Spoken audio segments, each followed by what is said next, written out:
যে হিমন্ত বিশ্ব শৰ্মা ডাঙৰীয়া অকলে মুখ্যমন্ত্ৰী আসনখন দখল কৰিলে, সৰ্বানন্দ সোণোৱালক খেদি দিলে। আৰু এতিয়া 10জনকৈ প্ৰতিনিধি তেওঁলোকৰ যাব যে অসমখনত কি কৰিব পাৰে। সোণোৱাল কৈছে জনগোষ্ঠী নালাগে, অন্য জনগোষ্ঠীয়ে কি কৰিব পাৰে আপোনালোকে চাই ল'ব। কিন্তু আমি ৰামেশ্বৰ তেলী ডাঙৰীয়াক আমি সুধিব খুজিছোঁ, তেৰছ গোৱালাৰ MP কিয় পঠিয়াই দিয়া হ'ল? তেওঁলোকৰো কামাখ্যা প্ৰসাদ ডাঙৰীয়া আছিল। ৰামেশ্বৰ তেলী ডাঙৰীয়া MP হৈ থকাৰ পিছত ৰূপজ্যোতি কুৰ্মীক কিয় বিধানসভালৈ নিৰ্বাচিত কৰিবৰ কাৰণে টিকট দিয়া হ'ল? পল্লৱলোচন দাসক কিয় টিকট দিয়া হ'ল? যদি সৰ্বানন্দ সোণোৱাল কাৰণে, প্ৰধান বৰুৱা সোণোৱাল কাৰণে যদি টিকট দিয়া নাই সোণোৱাল জনগোষ্ঠীটোক, ইয়াৰ কাৰণে বিজেপি চৰকাৰে ভুগিব লাগিব, বিজেপি দলটোৱে ভুগিব লাগিব।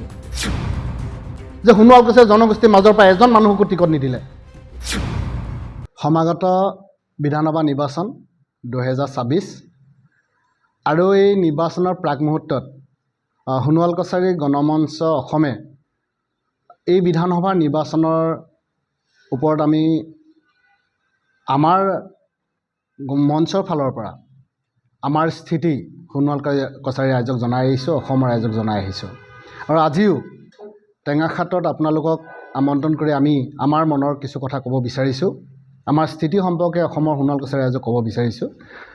অসমৰ সোণোৱাল কছাৰী ৰাইজে জানে, অসমৰ ৰাইজে জানে যে আমি আজি য'ত এই সাংবাদিক মেলখন অনুষ্ঠিত কৰিছোঁ টেঙাখাট অঞ্চলত, এই টেঙাখাট অঞ্চলৰ পৰাই যোগেন্দ্ৰনাথ হাজৰিকা অসমৰ মুখ্যমন্ত্ৰী হৈছিল।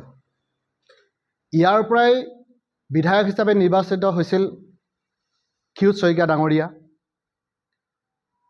2026 চনৰ আজি মুহূৰ্তত অসম বিধানসভাত সোণোৱাল কছাৰীৰ বিৰোধী হওক বা চৰকাৰে হওক, এই জনগোষ্ঠীটোৰ যিটো ঐতিহ্য আছে, আমাৰ পৰম্পৰা আছে, আমাৰ স্বাভিমান আছে যে স্বাধীনতাৰ পাছৰ পৰা অসম বিধানসভাত সোণোৱাল কছাৰী জনগোষ্ঠীৰ প্ৰতিনিধি আছে। 2021 চনলৈকে আছিল, 2016 চনৰ পৰা 2021 চনলৈকে মুখ্যমন্ত্ৰী সৰ্বানন্দ সোণোৱাল ডাঙৰীয়া আছিল, আৰু একে বৰ্ষতে নৰেন সোণোৱাল ডাঙৰীয়াও আছিল, প্ৰধান বৰুৱা ডাঙৰীয়াও আছে। কিন্তু অতি দুৰ্ভাগ্যজনক বিষয় যে 2026 চনৰ আজি নিৰ্বাচনত এই ঐতিহ্য থকা, স্বাভিমান থকা, অসমৰ ইতিহাসে ঢুকি নোপোৱা সোণোৱাল কছাৰী জনগোষ্ঠীৰ মাজৰ পৰা এজনো প্ৰতিনিধি অসম বিধানসভালৈ নপঠিয়াৰ যি চক্ৰান্ত বিজেপি দলে কৰিলে, আমি সোণোৱাল কছাৰী গণমঞ্চে অসম ইয়াক বহুত লাজ পাইছোঁ, আৰু তাৰ কাৰণে বিজেপি দলক আমি তীব্ৰ গৰিহণা দিছোঁ। সেইকাৰণে সোণোৱাল কছাৰী ৰাইজক আমি জনাব বিচাৰিছোঁ যে এই অঞ্চলৰ পৰা, এই টেঙাখাট অঞ্চলৰ পৰা আমি বিভিন্ন সময়ত শুনি আহিছোঁ যে ৰাজহুৱা যিবিলাক নিৰ্বাচনী সভা অনুষ্ঠিত কৰিছে বিজেপি দলে, ৰামেশ্বৰ তেলী ডাঙৰীয়াই বিভিন্ন সময়ত কৰি আহিছে যে আমাক কাউণ্টাৰ দিছে, সোণোৱাল কছাৰী গণমঞ্চক কাউণ্টাৰ দিছে যে সোণোৱাল কছাৰীসকলক ৰাজনৈতিক অধিকাৰৰ কাৰণে সৰ্বানন্দ সোণোৱাল, প্ৰধান বৰুৱা ডাঙৰীয়াক বহুত কিবা কিবি দিলে বিজেপিয়ে। কিন্তু আমি ৰামেশ্বৰ তেলী ডাঙৰীয়াক আমি সুধিব খুজিছোঁ, তেৰছ গোৱালাৰ MP কিয় পঠিয়াই দিয়া হ'ল? তেওঁলোকৰো কামাখ্যা প্ৰসাদ ডাঙৰীয়া আছিল।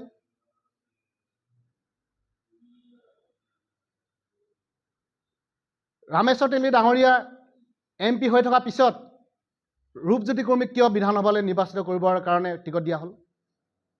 পল্লৱলোচন দাসক কিয় টিকট দিয়া হ'ল? যদি সৰ্বানন্দ সোণোৱাল কাৰণে, প্ৰধান বৰুৱা সোণোৱাল কাৰণে যদি টিকট দিয়া নাই সোণোৱাল জনগোষ্ঠীটোক, ইয়াৰ কাৰণে বিজেপি চৰকাৰে ভুগিব লাগিব, বিজেপি দলটোৱে ভুগিব লাগিব।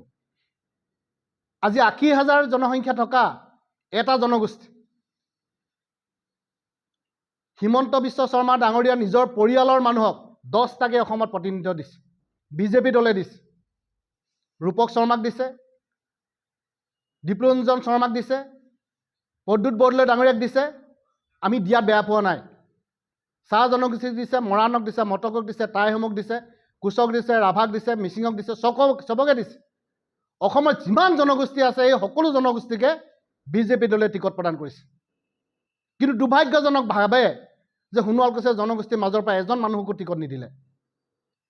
আৰু অতিকৈ দুৰ্ভাগ্যজনক বিষয় যে হিমন্ত বিশ্ব শৰ্মা ডাঙৰীয়া অকলে মুখ্যমন্ত্ৰী আসনখন দখল কৰিলে, সৰ্বানন্দ সোণোৱালক খেদি দিলে।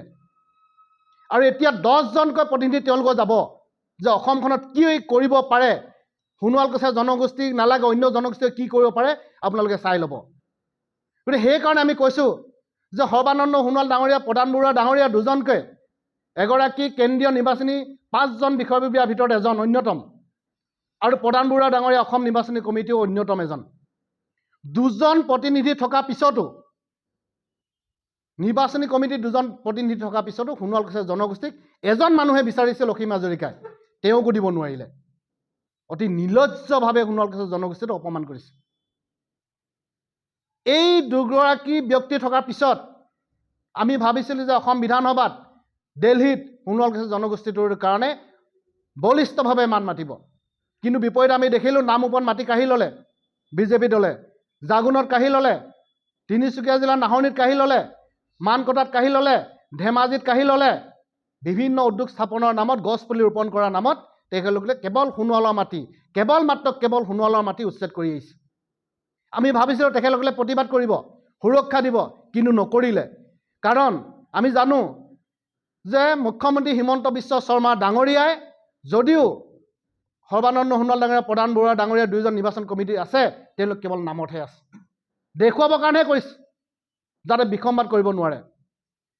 গতিকে এইটোৱে সমগ্ৰ সোণোৱাল কছাৰী জনগোষ্ঠীটোক অপমান কৰিছে। আৰু সেইকাৰণে আগন্তুক দিনবিলাকত আমি এই 2জন ব্যক্তিৰ ওপৰত আমাৰ ক্ষোভটো আছেই। বিজেপি দলৰ ওপৰত, বিজেপি দলে যিটো সোণোৱাল কছাৰী জনগোষ্ঠীক অন্যায় কৰি আহিছে, শোষণ কৰি আহিছে, অত্যাচাৰ কৰি আহিছে, 3য় শ্ৰেণীক নাগৰিকলৈ পৰিৱৰ্তন কৰিবলৈ বিচাৰি আছে। স্বায়ত্ব শাসনৰ নিৰ্বাচন অনুষ্ঠিত নকৰিলে 2 বছৰ হৈ গ'ল। 2টা বছৰ অতিক্ৰম কৰাৰ পিছত স্বায়ত্ব শাসন পৰিষদৰ নিৰ্বাচন অনুষ্ঠিত নকৰিলে। কংগ্ৰেছৰ সেই সময়ত 11 বছৰীয়া আন্দোলনৰ পিছত সোণোৱাল কছাৰী যিটো আন্দোলন কৰিছিলোঁ, কংগ্ৰেছে আমাক স্বায়ত্ব শাসন প্ৰদান কৰি সোণোৱাল কছাৰী জনগোষ্ঠীৰ মৰ্যাদা দিছিল, সন্মান দিছিল। সেইটোৱে নহয়, তেখেতসকলে স্বায়ত্ব শাসনৰ নিৰ্বাচন প্ৰথমবাৰৰ কাৰণে অনুষ্ঠিত কৰিছিল। কিন্তু যিদিনাখনৰ বিজেপি চৰকাৰ আহিলে, নিৰ্বাচন অনুষ্ঠিত কৰিব নোৱাৰিলে শুদ্ধভাৱে।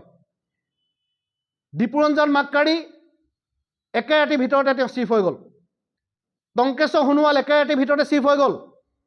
ইয়াৰ এটাই কাৰণ যে দুয়োজনে মিলি, সৰ্বানন্দ সোণোৱাল ডাঙৰীয়া আৰু প্ৰধান বৰুৱাই মিলি কেৱল সোণোৱাল কছাৰী জনগোষ্ঠীৰ যিখন স্বায়ত্ব শাসনৰ পুঁজি, এই পুঁজিখিনি তেওঁলোকে নিৰ্বাচনী কামত ব্যৱহাৰ কৰি আহিছে।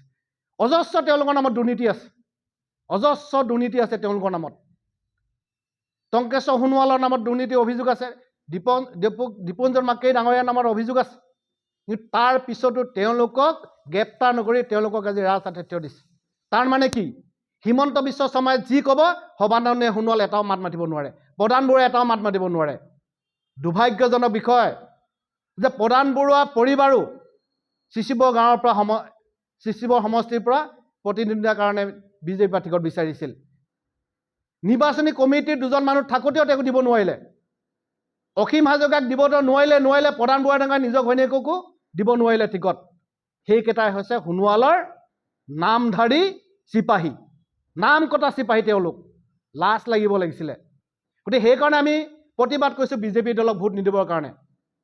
সোণোৱাল কছাৰীসকলৰ যিটো স্বায়ত্ব শাসনৰ ব্যৱস্থা অধিক গণতান্ত্ৰিক কৰিবৰ কাৰণে নিৰ্বাচন অনুষ্ঠিত নকৰিলে, জাতীয় সংগঠনে প্ৰতিবাদ কৰিছিলে যে মুখ্যমন্ত্ৰীক আপুনি কিয় নিৰ্বাচন অনুষ্ঠিত কৰিব পৰা নাই। আমি এইখিনিতে আজি সাংবাদিক মেলত যদি ক'ব বিচাৰিছোঁ, হিমন্ত বিশ্ব শৰ্মা ডাঙৰীয়াই মাতি আনি ক'লে, বিমল, নিৰ্বাচন কেতিয়া অনুষ্ঠিত কৰিম?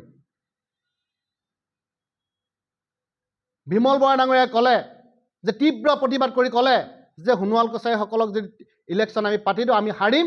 গতিকে নিৰ্বাচনৰ পইচা যিবোৰ আহিছে, নিৰ্বাচন আমি খৰচ কৰিব নোৱাৰিম। গতিকে নিৰ্বাচন অনুষ্ঠিত কৰিব নালাগে, পইচাটো আমি নিৰ্বাচনত খৰচ কৰিব লাগিব। তো আমি আজি বিমল বৰা ডাঙৰীয়াক, মুখ্যমন্ত্ৰী ডাঙৰীয়াক সুধিব খুজিছোঁ। আজি ৰামেশ্বৰ তেলী ডাঙৰীয়াই বিভিন্ন গাঁওবিলাকত কৈছে মই সোণোৱালৰ ত্ৰাণকৰ্তা। বিমল বৰা ডাঙৰীয়াই কৈছে মই সোণোৱালৰ ত্ৰাণকৰ্তা। যিকেইজন মানুহে সোণোৱাল কছাৰীসকলৰ স্বায়ত্ব শাসনৰ নিৰ্বাচন অনুষ্ঠিত কৰি সোণোৱাল কছাৰীসকলৰ ৰাজনৈতিক অধিকাৰ প্ৰদান কৰিব নোৱাৰিলে, 2021ত সম্পূৰ্ণ টকা কাউন্সিলক দিব নোৱাৰিলে, 1 পইচা দিব নোৱাৰিলে, তেতিয়া তেওঁলোক ক'ত আছে? আজি তেওঁলোকৰ বহুত মানুহে টিকট পাইছে।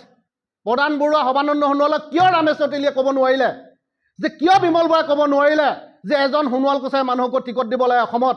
সবকা সাথ, সবকা বিকাশ, সবকা সন্মান। যদি হিমন্ত বিশ্ব শৰ্মাৰ পৰিয়ালৰ মানুহে যদি 10জন পায়, চাহ জনগোষ্ঠীয়ে পায়, মৰাণে পায়, মটকে পায়, আমি দিয়াত বেয়া পোৱা নাই। আকৌ কৈছোঁ, তেওঁলোকৰ ৰাজনৈতিক অধিকাৰ আমি বেয়া পোৱা নাই। কিন্তু তেখেতলোকে কিয় নক'লে যে অসমত এটা আদিম জনগোষ্ঠী আছে যাক বুৰঞ্জীয়ে ঢুকি নাপায় সেই জনগোষ্ঠীটো এজন প্ৰতিনিধি দিছপুৰলৈ পঠিয়াই তেওঁলোকৰ সমস্যাবোৰ সমাধান কৰিব লাগে বুলি কিয় ৰামেশ্বৰ তেলী আৰু বিমল বৰাই নক'লে? আৰু আজিৰ তাৰিখত তেওঁলোকে কৈছে যে সোণোৱালৰ তেওঁলোকে হেনো টান কটা। বিমল বৰা ডাঙৰীয়াই কৈছে, যিজন বিমল বৰা ডাঙৰীয়াই নিজৰ জাতীয় পৰিচয় দিব পৰা নাই, 2016 চনৰ বা 2021 চনলৈ তেওঁ সোণোৱাল বুলি মানুহৰ মাজত ভোট ভিক্ষা কৰিছিল। যিজন মানুহে নিজৰ পৰিচয় নিজৰ জাতিক অপমান কৰিছে সেইজনে কেনেকৈ সোণোৱালৰ হ'ব পাৰে? কেনেকৈ সোণোৱালৰ হৈ তেওঁলোকে ভোট ভিক্ষা কৰিব পাৰে? ৰামেশ্বৰ ডাঙৰীয়াই কিয় নক'লে যে এই অঞ্চলত টেঙাখাট অঞ্চলৰ পৰা যোগেন্দ্ৰ নাথ হাজৰিকাই মুখ্যমন্ত্ৰী হৈছিল, ক্ষীৰোদ শইকীয়া MLA হৈছিল, ইয়াৰ পৰা এজন ডিব্ৰুগড়ৰ পৰা এজন সোণোৱালৰ মানুহক টিকট দি এই জাতিটোক ৰক্ষণাবেক্ষণ দিব লাগে, মৰ্যাদা দিব লাগে, কিয় নক'লে? আমাৰ তেওঁলোকলৈ মুকলি প্ৰশ্ন। গতিকে সেইকাৰণে আমি সোণোৱাল কছাৰী ৰাইজক আহ্বান জনাইছোঁ, প্ৰথম জাতিৰ তাৰপিছত দল, প্ৰথমতে সোণোৱাল কছাৰী জাতি বুলি নিজকে চিনাকি দিয়ক। ৰামেশ্বৰ তেলী হৈ বিমল বৰা হৈ গাঁৱে গাঁৱে ভোট ভিক্ষা খুজিবলৈ যাওঁতে যাতে পহু খেদা খাব নালাগে। আমাৰ মানুহে আজি ৰামেশ্বৰ তেলী ভোট ভিক্ষা কৰিবলৈ যাওঁতে পহু খেদা খাইছে, আমি লাজ পাইছোঁ। গতিকে সোণোৱাল ভাইসকলক আমি আহ্বান জনাইছোঁ, পৰিৱৰ্তন লাগে। যি দলে সোণোৱাল কছাৰী জনগোষ্ঠীক নিৰাপত্তা দিব পাৰিব, মাটি সম্পত্তি ৰক্ষা কৰিব পাৰিব, তেনেকুৱা এখন চৰকাৰ আমি বিচাৰিছোঁ। সেইকাৰণে টেঙাখাটত আমাৰ ঐতিহ্য আছে, ইয়াৰ পৰা যোগেন হাজৰিকা আছে, ক্ষীৰোদ শইকীয়া আছিল, আৰু এই সমষ্টিৰ পৰা আমি ধ্ৰুৱজ্যোতি গগৈক মুকলি মনে ভোট দিবৰ কাৰণে সোণোৱাল কছাৰী ৰাইজক আহ্বান জনাইছোঁ। না, আমিতো এই কথাটো সদায় কৈ আছোঁ। মুখ্যমন্ত্ৰী ডাঙৰীয়া হিমন্ত বিশ্ব শৰ্মাক, প্ৰাক্তন মুখ্যমন্ত্ৰী ডাঙৰ সৰ্বানন্দ সোণোৱাল বহুতবাৰ কৈছোঁ, যদিহে ইয়াৰ বিধায়কজন তেৰছ গোৱালা নহয় যদি বেলেগ হ'লহেঁতেন, তেতিয়াহ'লে এই স্কিমৰ পইচাটো জাতীয়তাবোধ চিন্তা থকা মানুহে বেলেগলৈ নিনিলেহেঁতেন। যোগেন্দ্ৰ নাথ হাজৰিকা তেওঁলোকে ইতিহাস নাজানে, যোগেন্দ্ৰ নাথ হাজৰিকা সোণোৱাল হয়নে ই কি হয় তেওঁলোকে নাজানে। ইয়াত আহোমে হওক, সোণোৱালে হওক, মৰাণে হওক, মটকে হওক, যোগেন্দ্ৰ নাথ হাজৰিকা টেঙাখাটৰ সন্তান।